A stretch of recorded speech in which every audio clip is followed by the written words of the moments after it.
here, but there's one thing I can guarantee you, that we all have one problem, and it's either the number one or number two problem, and that is getting employees.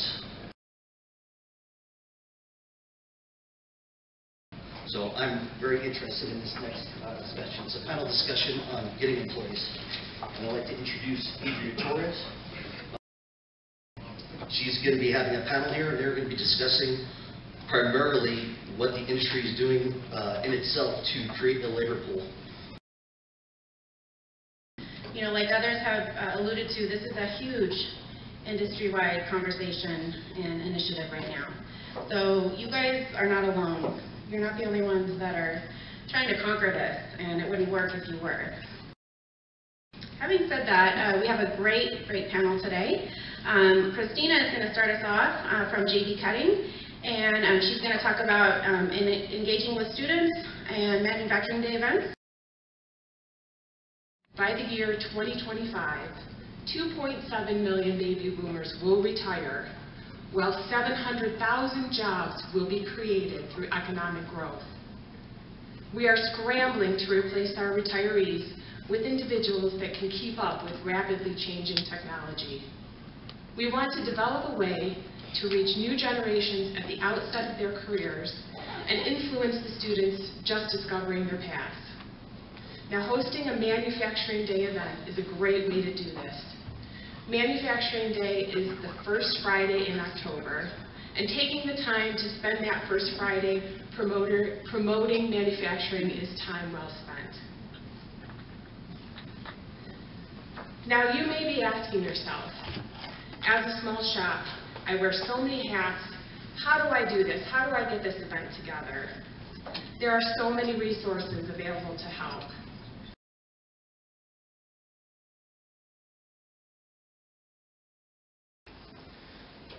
JB Cutting has participated in events since 2014, and while we've had around 14 students start out as co-op or interns, we've gained 5 employees, one of which started as a shop helper and now is our first shift lead press operator.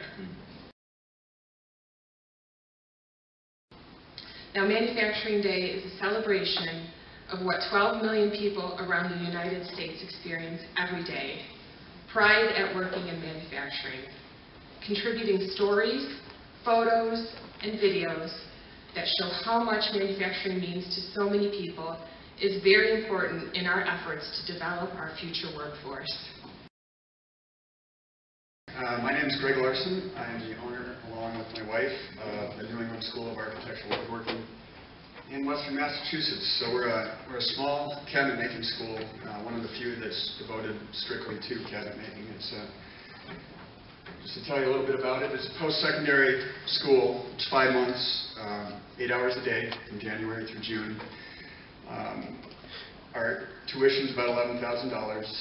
Our average age every year is around 30 to 32. So we get a lot of young people, a lot of people changing careers, and even some people later in life who are changing careers. So it's a pretty diverse mix. Right now our students come primarily from the East Coast, although we've had students from all over the country. I have one from Virginia this year that I'll share a little bit more about later. We take up to 11 students a year. This year we're full, which is kind of nice. And our focus is on real-world skills. So just as an example, we build custom kitchens for people in the community as our final project. It's no surprise to you that we probably get many calls each month from employers looking for workers. And you know, the demand is definitely greater than the supply right now. So we're all looking for new ideas on how to tackle this problem.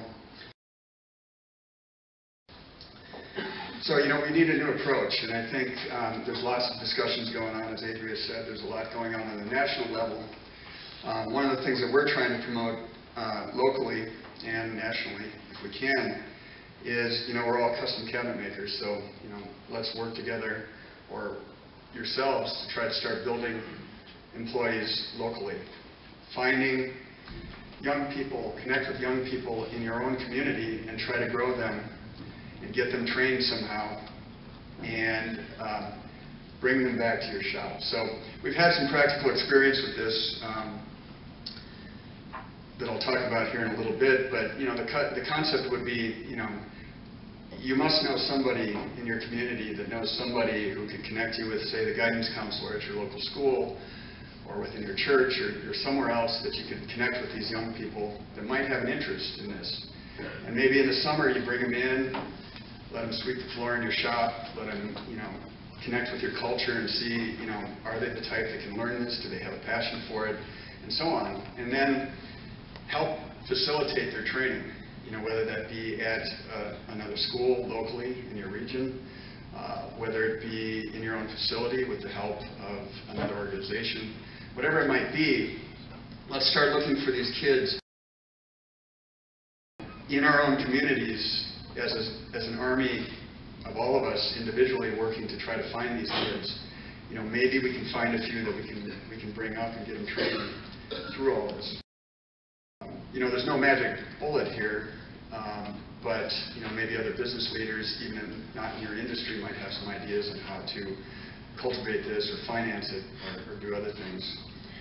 Host an open house, like Christina just talked about, that's a great opportunity. Maybe banding together with other manufacturers in your area and doing it as a group, because maybe you're not big enough to do it on your own.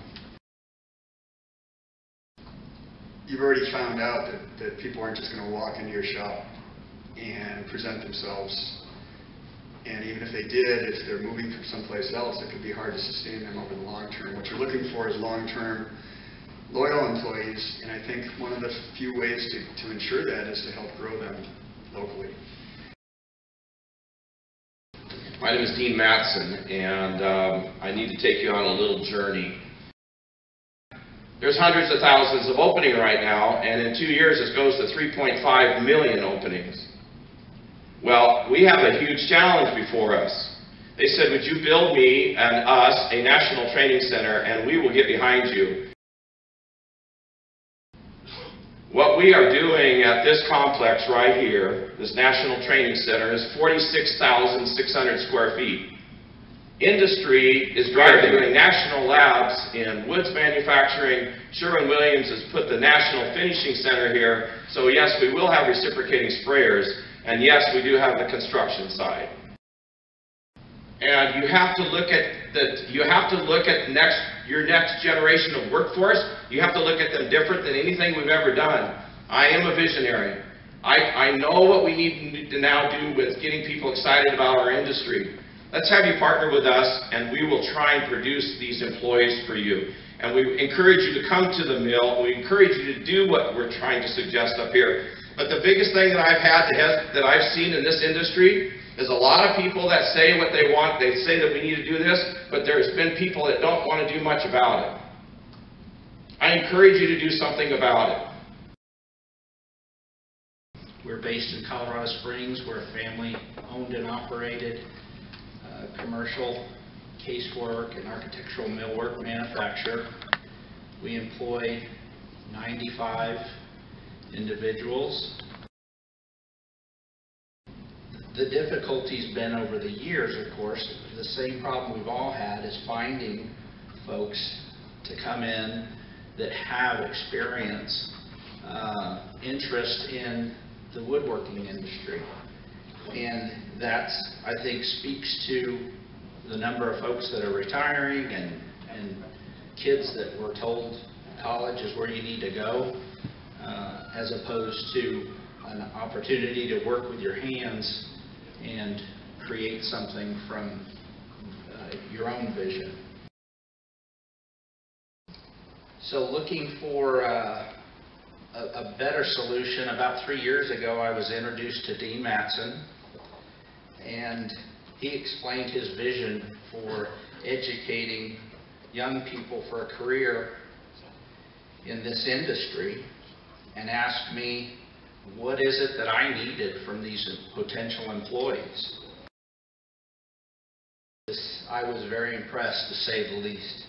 Dean's program is providing both the technical as well as the soft skills that they need to be successful.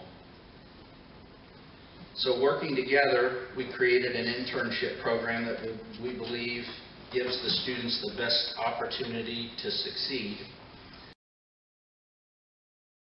With the opening of the Manufacturing Industries Learning Lab, we look forward to continued opportunities to collaborate. That's an important word. With Dean and his team in order to provide the most extensive wood manufacturing training programs available to youth today. Bottom line is this industry needs programs like this to sustain our future. But it won't happen by itself. Everybody's got to participate. As Dean said, he can take it so far. We've got to pick up the ball and run with it.